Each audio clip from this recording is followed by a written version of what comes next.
Hello, and welcome back to my channel. Patricia here in the Wellness Arts Cafe. Today, I am going to finally share the story of the hyena, the very hungry hyena, or a crossroads story. A long, long time ago,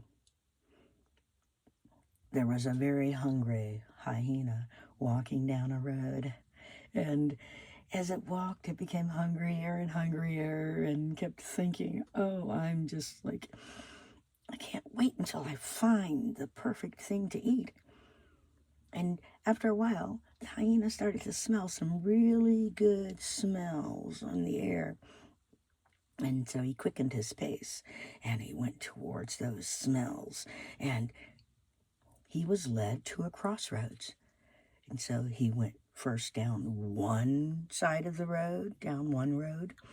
And I thought, oh my gosh, this is really delicious smelling.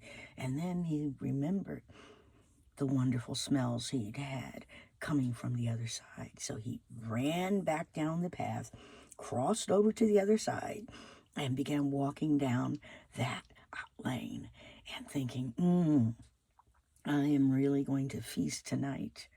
But because he was so hungry, and he was also so very, very greedy, that creature decided that he was going to try to get both feasts for himself.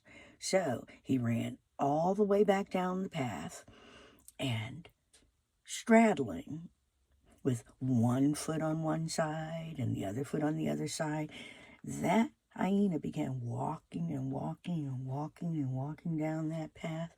And with every step he took,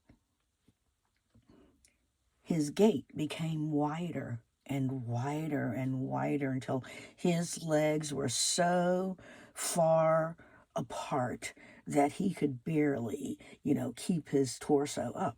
But still, that creature went on until he could not take another step forward. His legs were so far stretched out, and he collapsed right there on the path.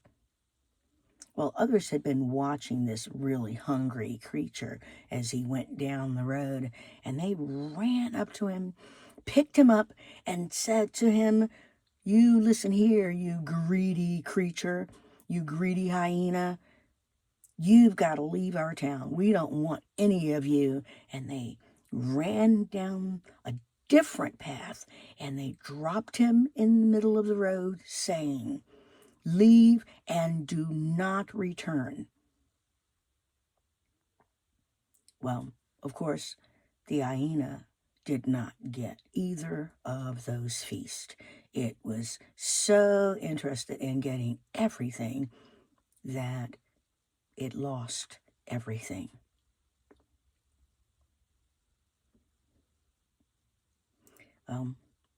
Greed can put you in that situation.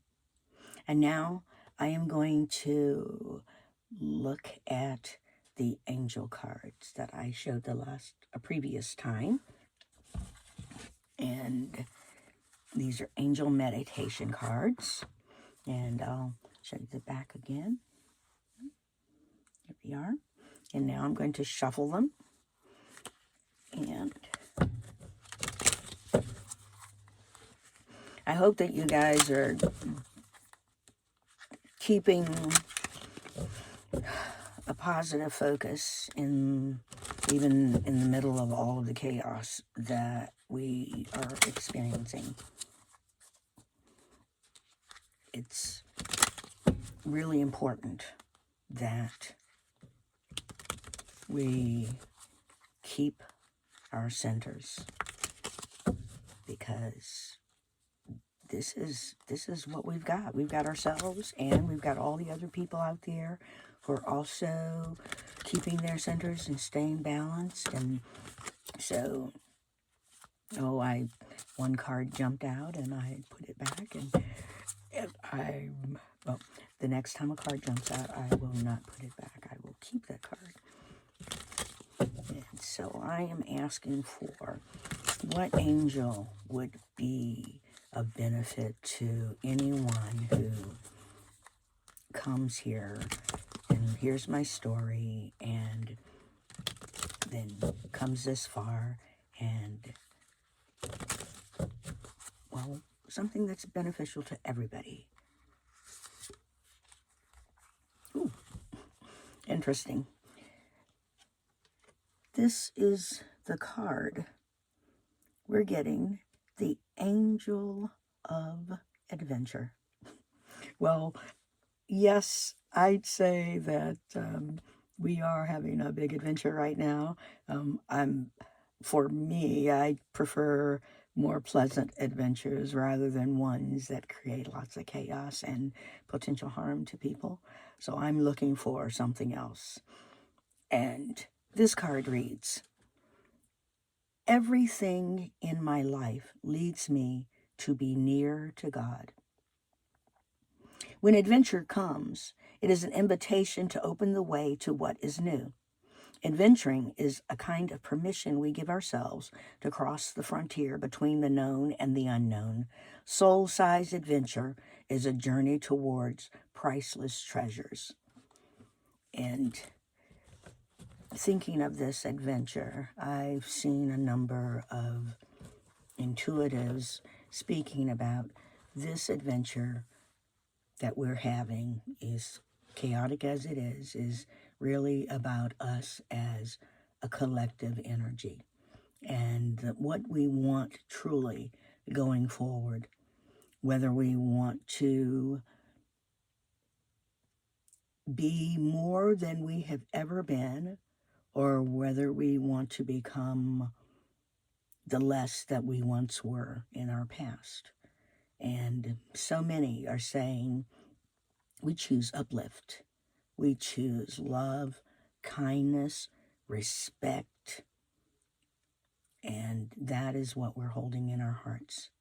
And with that, I'm going to now look at the other cards I had. These are the Goddess Oracle, and I'm going to ask the Goddess Oracle for what would be a benefit to all of us who are here at this time.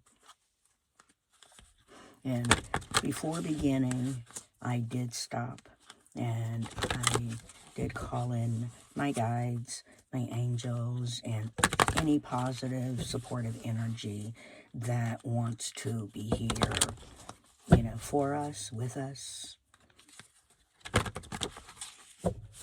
And I know that, the card I read uses the word God, and there may be some people who are hearing this who do not, have that as a reference in their lives. And so may it be a positive energy, a positive spirit that comes to support you. And this is really interesting. For the last number of days, I have continually received this Hestia, which is for Hearth and Home card for our collective energy. And I may have already said this previously, that the Hearth and Home is our American hearth, and it is this is our home. This is our continental home, and it will be as good as we uplift it to being. And so me and everybody else wanting to see the uplift is saying, yes, we can. We are not going back into a past that does not nurture, sustain us as a whole collective energy. We say yes to coming together in appreciation, in love, and respect, and it's going to be us working together to uplift and not bring each other down.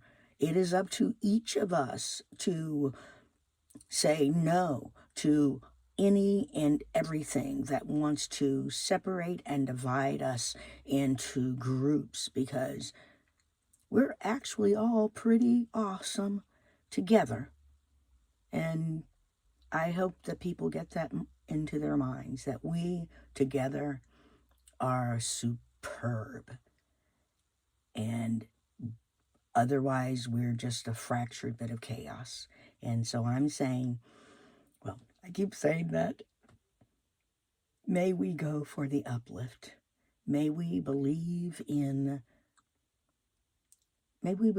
love. May we believe in kindness. May we believe and envision the positive world that we want to inhabit and be available for the next 7 generations and beyond.